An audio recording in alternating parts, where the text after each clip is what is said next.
Okay, hello everybody. This is a very brief summary presentation to kind of orient you to these health promotion wellness community projects that you will be completing next term, but hopefully starting this term. And so there's a PDF of this in probably about 27, 28 places on Canvas. It seems like I put it in almost every module.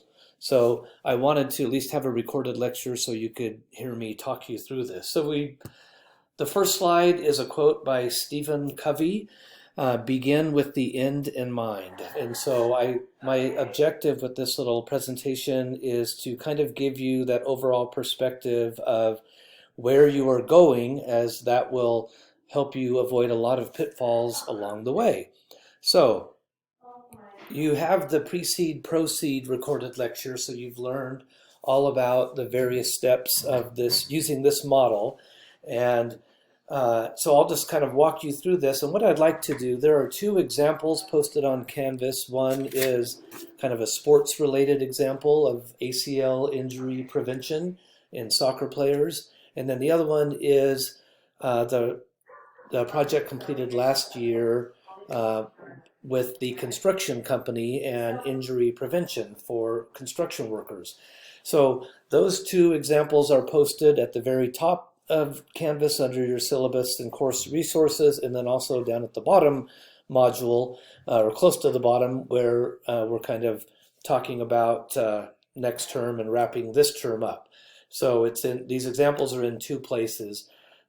So we begin with precede, and there are 5 phases of the precede, and then there are, I believe, 4 phases of the proceed. And in precede, we are basically beginning with a needs assessment. And so this will be some type of a survey or questionnaire that will be given to your chosen subjects, whether they are athletes or workers or whoever they might be. And remember, once again, back to the begin with the end in mind idea, we know that our ultimate objective is to educate our population and then basically demonstrate the efficacy of our educational intervention. So therefore, we want to do a pre-test and a post-test. So you will begin this needs assessment questionnaire with several assumptions.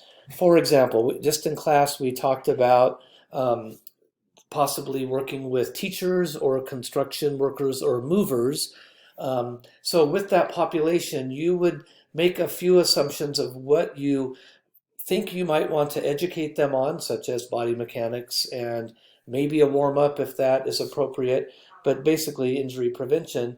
And so then, knowing that is going to be your educational intervention, you may ask yourselves what types of questions would relate to that educational intervention. So if we're going to teach about body mechanics, what types of comments and principles might relate to body mechanics that very likely the general public or our population is not aware of.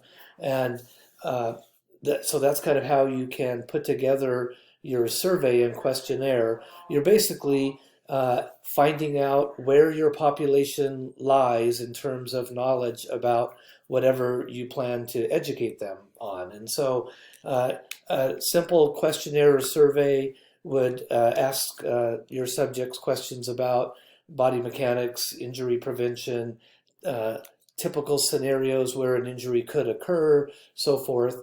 And then you send that out to your subjects and get the responses. And the idea is your needs assessment should inform your pre-test, post-test, and your intervention. Now, just a comment that may be obvious, but in case it is not, your pre-test and post-test will be exactly the same. So you're going to basically give the pre-test and then educate your population and then give the post-test, and hopefully there's a significant difference between the outcomes of the pre and post-tests. And so you'll want to look at a sample questionnaire for needs assessment. I will get hopefully one for a sports population and a worker population posted for you as well, so you can kind of see an idea of how that all comes together. Okay, so that was a lot about needs assessment, pre-test, post-test, and intervention. So we look at these uh, phases of the pre-seed portion of the model, and again, these are all covered in the pre-seed, proceed lecture, but basically you're going to start with that needs assessment. That's the social diagnosis. And the epidemiology, that's going to kind of fit into your literature review and your introduction to your final write-up. And then, as you saw in the pre-seed, proceed lecture, the behavioral environmental phase, you're basically deciding, okay, these are the gaps in knowledge. These are the things that we likely can change, and that will inform your educational intervention, um, and you'll go forward as that. So this is not a pre-seed proceed lecture. We're just kind of trying to take you through the entire project. So pre-seed in a nutshell is kind of the needs assessment. What does my population need? Um, and so, as we said, you're going to ask all these questions to, you want to get a little bit of demographic information about your population as well in the needs assessment, the range of ages, maybe the amount of time working at this job, maybe any history of injuries, and or the amount of time playing this sport, any history of injuries and so forth. And then all of that will help you be prepared to uh, develop and provide your intervention.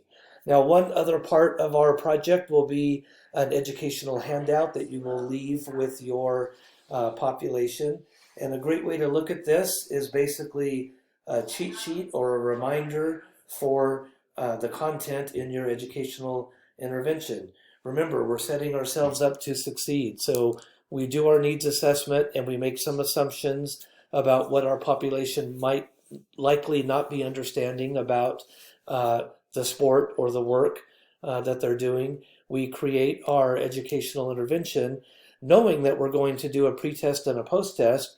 We do the pre-test, we teach them with the educational intervention, and we give them the handout that they will now have while they take the post-test. So it's basically kind of a summary of what the pre-test, post-test is, so they can ace the post-test. So this is not in any way cheating. Remember, our long-term outcome objective is to have our population increase their knowledge. And so why wouldn't we want to give them a handout that they can not only use to do well on our post-test, but more importantly, use in the future as they play their sport or do their job, and hopefully avoid injuries.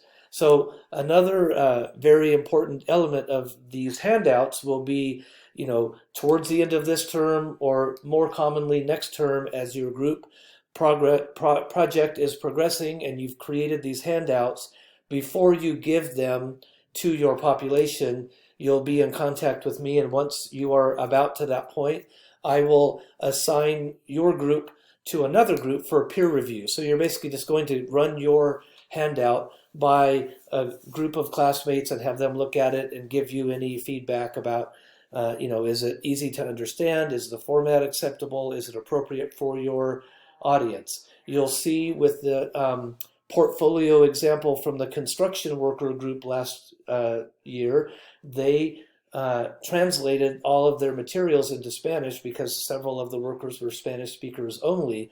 So that is an example of making it appropriate for your audience. As I mentioned in the past, several groups have targeted children as their subjects. So if your target audience is 5 and 6-year-olds or 10 and 12-year-olds or teenagers, the format of your handout, the way it's worded, the appearance of it, all of that will hopefully be appropriate for your population.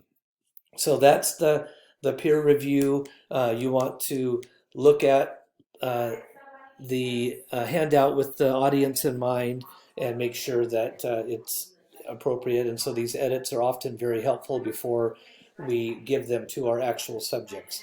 And then again, back to the begin with the end in mind, these are the 3 outcome measures that are part, or the outcome evaluations that are part of Proceed.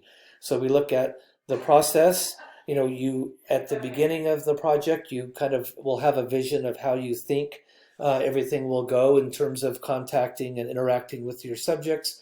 And often the logistical things happen and their adaptations need to be made. You'll document all of that in your portfolio under process evaluation. And then impact and outcome, again, those are described in the precede proceed recorded lecture, but basically when you're all done with the implementation of your intervention and with your post-test, you will then in your portfolio document how the impact and the outcome went. Was it successful, partially successful, and so forth. So hopefully that gives you a little bit of a summary about these projects, and there will be countless questions that will come up as you start diving in, and that's what I'm here for. The fact that a lot of this course is virtual this term in no way should limit you from contacting me. I'm always available to meet with you in person on campus, to do a Zoom call, or to communicate via email. But please know that I am right here ready to answer. Every year I do these projects with groups of students, and every year I handle and respond to a lot of very similar questions that are just, you can't really know the questions to ask until you get there and you're contacting your subjects, putting together your pre-test, post-test, etc. So good luck, and we will be in contact about all of this with these projects.